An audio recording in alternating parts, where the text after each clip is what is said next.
Hey Marica, hey guys, ketemu lagi nih sama Neng Asyik di YouTube channel Asik Terus. Setelah kemarin Giselle melakukan permintaan maaf secara publik, akhirnya para netizen dan pemburu berita menguak kembali beberapa pernyataan Giselle yang ternyata kontroversial jika dihubungkan dengan apa yang terjadi sekarang. Seperti yang kita tahu, saat ini Giselle sedang tersandung kasus video syur yang ia rekam saat berhubungan intim dengan seorang pria kenalannya di masa lalu yang bernama Michael Nobu. Keduanya ditetapkan sebagai tersangka dan telah memenuhi panggilan dari pihak kepolisian untuk pemeriksaan lebih lanjut. Setelah Nobu memenuhi panggilan sebagai tersangka pada 4 Januari lalu, Giselle akhirnya buka suara memunculkan diri di depan publik dan melakukan permintaan maaf secara terbuka. Tapi masalahnya setelah permintaan maaf ini, akhirnya banyak hal-hal zaman dulu nih yang terbuka dan ternyata berbanding terbalik dengan apa yang terjadi sekarang. Kalian penasaran apa aja nggak? Yuk kita mulai aja, tapi sebelumnya jangan lupa ya untuk like, share, dan subscribe-nya dulu.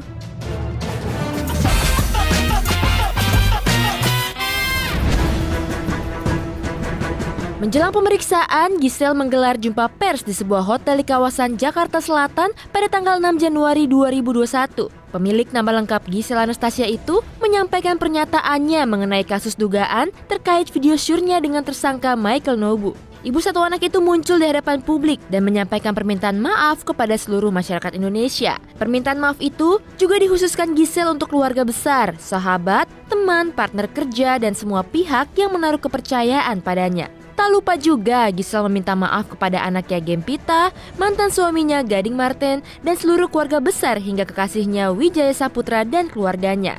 Ia berharap melalui pernyataan tersebut, dirinya bisa dibukakan pintu maaf yang sebesar-besarnya dari semua pihak.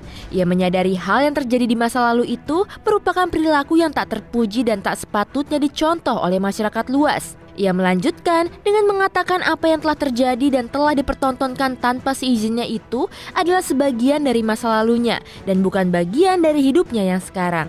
Ia pun berharap agar dapat memperoleh kesempatan untuk menata kembali kehidupannya menjadi lebih baik. Sebagai warga negara Indonesia yang baik, Giselle pun berjanji akan menaati segala peraturan hukum yang berlaku di Indonesia.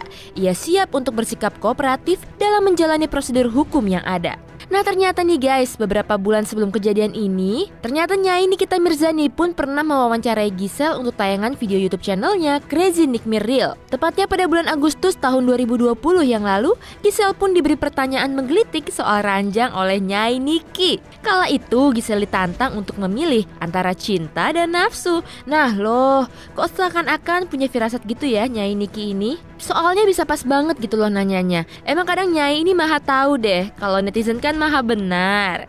Ternyata guys, jawaban Giselle ini cukup disorot netizen belakangan ini. Giselle menjawab dengan yakin bahwa ia memilih cinta lantaran segala hal akan terasa lebih baik dan dengan begitu, semua sikap yang didasarkan oleh cinta akan berbuah manis. Ia pun menekankan jika berlandaskan nafsu belaka, hal tersebut tidaklah baik dan juga tidak akan berjalan dengan baik. Dan sebaliknya nih, kalau dilakukan dengan cinta, biasanya akan sepenuh hati menjalankannya. Nah jadi gitu loh guys ceritanya. Ya hingga kini pihak kepolisian masih terus memburu siapa penyebar video syur Giselle untuk pertama kalinya. Sedangkan video aslinya yang direkam oleh Giselle sendiri diakui telah dihapus 3 tahun yang lalu. Baiklah guys, kita doakan aja ya, semoga Mama Giselle cepat melewati badai di tahun ini. Dan semoga apa yang dialami oleh Giselle bisa menjadi pelajaran buat kita semua, bahwa jangan melakukan sesuatu atas dasar nafsu, apalagi sampai direkam segala ya. Oke deh guys, sekian dulu video kali ini. Tuliskan pendapat kalian di kolom komentar, dan jangan lupa untuk like, share, dan subscribe YouTube channel Asik Terus. See you guys!